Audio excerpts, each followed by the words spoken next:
Good day everyone and welcome to TSA. Here we will talk about academic integrity and intellectual honesty in class requirements production. At the end of this session, you are expected to first reflect on various forms of academic dishonesty committed by students. Second, to identify academic dishonesty. Third, to exemplify knowledge on the consequences attached to academic dishonesty. Fourth, to show awareness of the initiatives of the institution to address academic dishonesty. And lastly, to show commitment to uphold and maintain academic integrity and intellectual honesty in producing course requirements. In the new normal learning environment, upholding academic integrity and intellectual honesty at all times in classroom requirement production has been given emphasis. Given that in distance learning, students and faculty are often separated both in terms of space as well as time, well, perhaps it is not surprising that questions about academic dishonesty in online learning have existed since the inception of the delivery format. In this context, it is imperative for all involved with course delivery to be informed about academic integrity-related issues and concerns. And at this time, we'll have an activity. It's like you will rate yourself in classified. Have you altered your answers even after checking for you to get a much higher score? And if you've done that, it's falsification. Have you asked someone to take a test on your behalf because you were not prepared? Have you done this? It's actually personation. Have you browsed on the answers of your classmates to fill the items that you did not know? Never do it. It's cheating. Have you collaborated with a classmate in answering an individual test? Never do it. It's collusion. Have you downloaded a written work like essay or research online and submitted it for your requirements? Well, that's a crime. It's plagiarism. Have you included references that were not actually used or cited in your output? Never do it. It's falsification. Have you let your brainy friend participate in the online discussion for you? If you've done that, it's personation. Have you obtained a copy of a questionnaire prior to the test schedule? Oh, do not do it. It's cheating. Have you opened your notes during a test? And again, it's cheating. Do not do it. Have you paraphrased the assignment of your classmate and submitted it to your teacher? It's collusion. Have you prepared a copy of important details such as formulae or vocabulary and hid it in case an item will appear with those details? Have you done that? It's actually cheating. Have you pretended to have received an error message to get an advanced look at the questions? Oh, that's deceit. Have you submitted a similar output to two different teachers and courses? Never do it. It's deceit. Have you used an online essay generator to produce a written output? Again, it's a crime. It's plagiarism. Have you used slide decks from the internet during your report presentation? Never do it. It's plagiarism. This time, we will discuss about the many types of academic misconduct. First of which is plagiarism. Well, plagiarism is a presentation of another person's work as the student's own without proper acknowledgement of the source, with or without the creator's permission, intentionally or unintentionally. Second is collusion. Collusion is a form of plagiarism. It is an unauthorized and unattributed collaboration of students in a piece of assessed work. Third is falsification.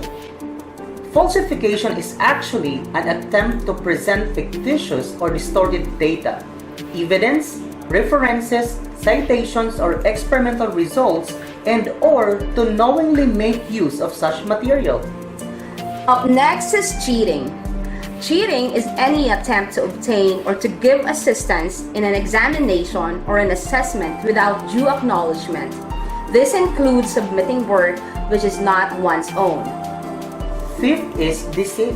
Well, deceit is dishonesty in order to achieve advantage. Like for example, by resubmitting one's own previously assessed work. Lastly is personation. Impersonation is the assumption of the identity of another person with intent to deceive or gain unfair advantage. Let's now define academic integrity. And so what is academic integrity? Well, academic integrity is defined as our commitment to demonstration of honest and moral behavior in an academic setting. A breach of this integrity is known as academic dishonesty, which is defined as any form of cheating that occur in formal academic activities. But why do students commit academic dishonesty? Now let's take a look at the fraud triangle. These are the reasons why many students accentuate the grade earned in a class, not what they actually learn. First is incentive pressure. It all starts with the educational system that pressures the students to earn good grades. Second is opportunity. That's why some of our students would grab any opportunities that will potentially improve their grades, even if it means subscribing to academic dishonesty. And third, rationalization and or attitude. Here, the students' actions are justified because of the thought that everyone is doing it or that it doesn't hurt anyone.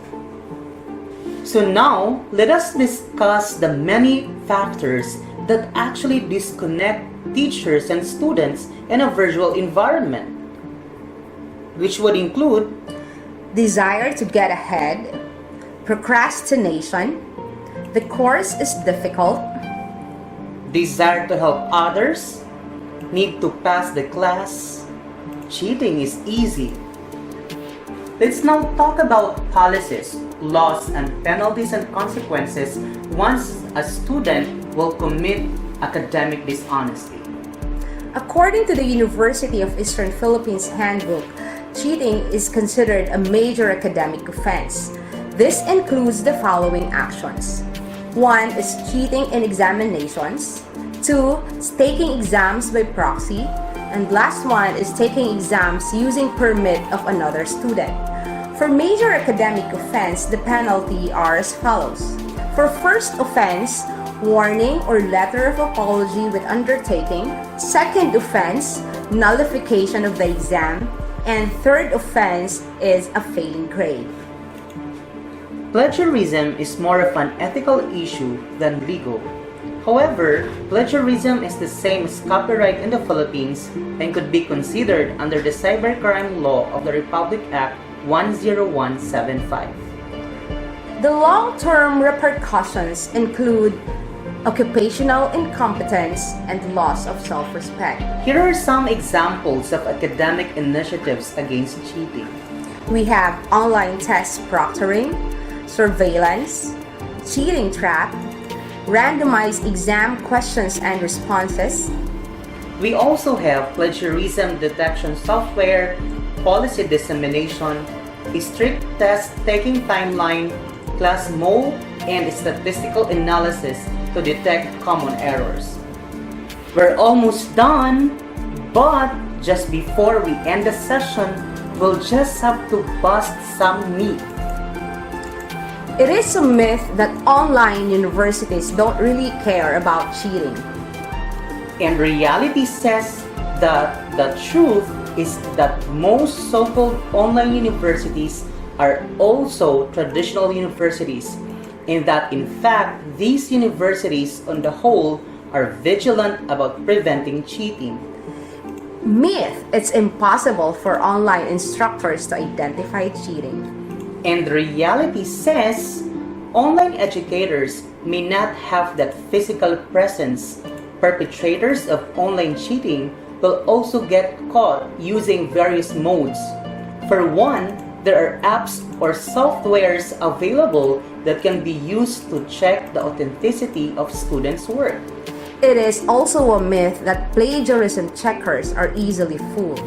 And the reality says that plagiarism is the use of another's work without citation or attribution, is and has been a top concern in higher educations since long before the introduction of online learning. According to the Harvard Guide to Using Sources and Academic Writing, it is considered plagiarism to draw any idea or any language from someone else without adequately crediting that source in your paper. And the reality reveals that plagiarism is the use of another's work without citation or attribution. Is and has been a top concern in higher education since long before the introduction of online learning. And according to the Harvard Guide to Using Sources in Academic Writing, it is considered plagiarism to draw any idea or any language from someone else without adequately crediting that source in your paper. Thank you for listening! And welcome to the University of Western Philippines.